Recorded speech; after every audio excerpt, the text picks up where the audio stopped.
sobrang galing na maglaro ng second son ni Lebron na si Bryce James panalo bilang MVP sa Hoop Hall Classic matapos gumawa ng 16 points, 5 rebounds at 4 steals. New career high ito para sa batang James. Tuwang-tuwa si Lebron at proud na proud sa kanyang anak. Bukod kay Bronny James, isa pang anak ng all-time scoring leader ang gustong sumunod sa yapak ng kanyang ama na makapaglaro sa NBA at ito'y walang iba kundi si Bryce James. Marami nagsasabi na mas solid player ito kaysa kay Bronny dahil mas nakuha daw nito ang galaw ng kanyang tatay na si Lebron. Isa pa, mas matangkad si Bryce kaysa kay Bronny kahit na mas bata ito. Si Bryce ay may taas ng 6'6" at ito ay 17 pa lang. Sa ngayon naglalaro si Bryce sa team ng Sierra Canyon na dating team din ng kanyang kuya. At kanina sa naging finals matchup ng Sierra Canyon at Team Grayson kung saan nakuha ng team ni Bryce ang panalo sa score ng 60-46. Naghalimaw nga po si Bryce James kung saan gumawa ito ng 16 points, 5 rebounds, 4 steals, shooting 6 of 10 sa field. Panibagong career high in points ito para sa batang James.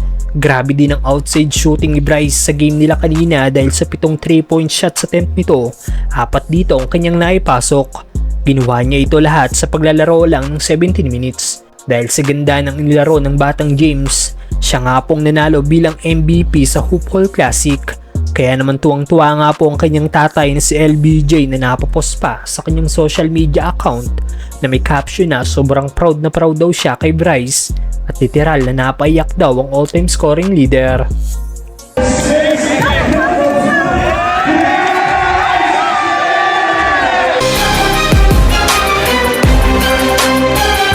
Narito ang naging highlights ni Bryce James laban sa team ng Grayson.